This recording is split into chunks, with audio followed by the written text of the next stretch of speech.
নমস্কার, আরও একবার স্বাগত জানাই আমাদের ইউটিউব চ্যানেল মিনময় সহজের পক্ষ থেকে। আশা করি প্রত্যেকেই ভালো রয়েছেন। আজকে যে বিষয় নিয়ে আলোচনা করব, ওয়ারিসেন সার্টিফিকেট দিয়ে জমি জায়গাকে কিভাবে রেকর্ড করবেন। অর্থাৎ আপনার বাবার নামে জমি জায়গা ছিল বা দাদুর নামে, দাদুর যে ওয়ারিস রয়েছে বর্তমানে তাদের নামে জমি জায়গাগুলো করতে চাইছেন। আপনি অঞ্চল থেকে ওয়ারিসেন সার্টিফিকেট পেয়েছেন, কিন্তু সেই সার্টিফিকেট জমি জায়গাগুলোকে কীভাবে চারিয়ে ভাগ করবেন বা অনলাইনে কিভাবে অ্যাপ্লিকেশন করবেন, অর্থাৎ ওয়ারিসেন অ্যাপ্লিকেশনটাকে আজকে দেখতে চলেছেন। বাংলার ভূমি অফিসিয়াল ওয়েবসাইট থেকে এটি করা যাচ্ছে। আপনি আপনার মোবাইল থেকেও করে নিতে পারেন ক্রোম ব্রাউজার ব্যবহার করে। আজকে তার সম্পূর্ণ পদ্ধতি নিয়েই আলোচনা করছি। অবশ্যই ভিডিওটাকে স্কিপ না করে লাস্ট পর্যন্ত দেখুন এবং আমাদের সাথে থাকুন। একটা ছোট্ট অনুরোধ, যদি আপনি আমাদের চ্যানেলে নতুন আসছেন, চ্যানেলটাকে সাবস্ক্রাইব করুন, পাশের দেওয়া বেল আইকনটা ক্লিক করতে ভুলবেন না পরবর্তী নোটিফিকেশন পাওয়ার জন্য। আর যারা অলরেডি সাবস্ক্রাইব করে আমাদেরকে সাপোর্ট করছেন, অসংখ্য ধন্যবাদ। অর্থাৎ আজকে যে বিষয়টা নিয়ে আলোচনা, ওয়ারিসেন সার্টিফিকেট দিয়ে কিভাবে আপনি জমি রেকর্ড করবেন। কারণ অনেক রয়েছে আপনার দাদুদের বা তারও আগের জমি আপনারা ওয়ারিসেন সার্টিফিকেট পেয়েছেন কিন্তু রেকর্ড করেননি, তাহলে পরবর্তীতে সমস্যায় পড়ছেন। আপনি চাইলে ছোট্ট একটা অ্যাপ্লিকেশন করে আপনি আপনার মোবাইল থেকেই করে নিতে পারেন। অনেক ক্ষেত্রে অ্যাপ্লিকেশন করার পর কেস নাম্বার পড়ছে না বা কেসের ডেট পড়ছে না, বা কোন দিনে আপনি ভেরিফিকেশনে যাবেন সেটা দেখতে পাচ্ছেন না। আজকে সম্পূর্ণ প্রসেসটাই আলোচনা করতে চলেছি। চলুন সরাসরি স্ক্রিনের মধ্যে এবং সেখানে আলোচনা করি, তাহলে বিষয়টা আপনার। যে ওয়েবসাইটটা থেকে আপনাদেরকে এই কাজটি করতে হবে, banglarbhumi.gov.in, এটা লিখুন।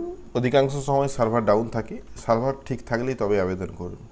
এখানে আসার পর উপর দিকে সাইন ইন এবং সাইন আপ অপশন রয়েছে। আগে সাইন ইন করে নিতে হবে, এখানে আগে রেজিস্টার করতে হবে। তো এই রেজিস্টার কিভাবে করবেন সেটা পরে আলোচনা করছি। তো সরাসরি আমরা সাইন ইন করে নিচ্ছি।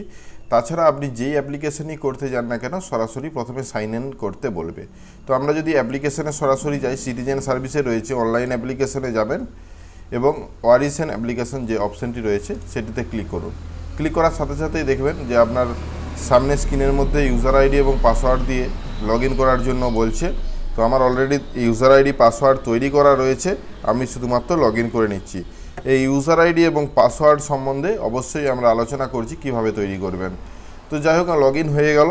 লগ ইন হয়ে যাওয়ার সাথে সাথে আপনাকে একদম সরাসরি ফর্মে চলে আসবে। তাছাড়া আগে লগ ইন করলে তারপর সিটিজেন সার্ভিসে গিয়ে অপশানে যেতে হবে।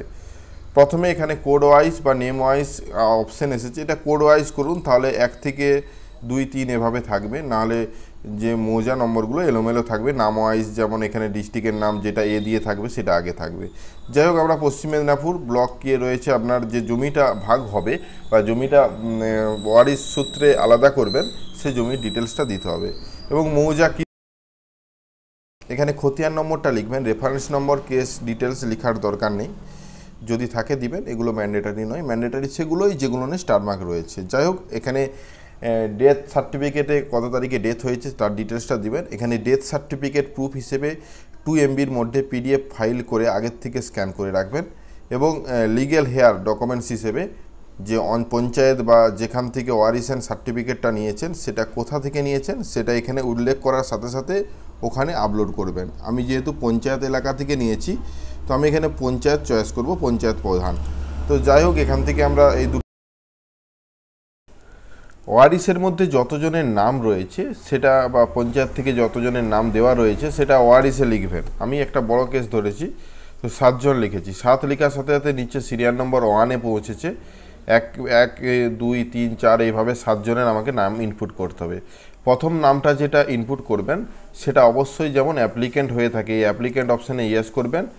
যদি সে ব্যক্তির বা যতজনের নাম ইনপুট করবেন ওই মৌজায় যদি খতিয়ান নম্বর থেকে থাকে তাহলে ইয়েস করে সেই খতিয়ান নম্বরটা লিখবেন। তাতে কি হবে, সেই খতিয়ানেই এই প্লটটা অ্যাড হবে, নচেত আলাদা খতিয়ান হয়ে যাবে। তো এখানে নাম, নিজের নাম, লাস্ট নেম লিখবেন। যদি মিডিল নেম থাকে সেটা প্রথমের ঘরেই লিখবেন। তারপরে হাজব্যান্ড নেম বা বাবার নাম বা আদার্স কোনো যে গার্জেন হিসেবে কেউ রয়েছে তার নাম লিখবেন। অ্যাড্রেস ঘরে প্রথম 3টে অ্যাড্রেস ঘর রয়েছে, 3টে ঘরের মধ্যে প্রথমটাই গুরুত্বপূর্ণ। প্রথমেরটা গ্রামের নাম, তারপরে পোস্ট, তারপর পুলিশ স্টেশন, টোটাল মিলিয়ে লিখবেন। আপনাদের যদি ওয়ার্ড হয়ে থাকে সেভাবে, যেমন একটা চিঠি পাঠালে আপনার বাড়িতে পৌঁছায় সেই রকমভাবে অ্যাড্রেসটা লিখবেন। কাস্ট কি রয়েছে, SC ST general, gender male female সেটা চয়েস করবেন।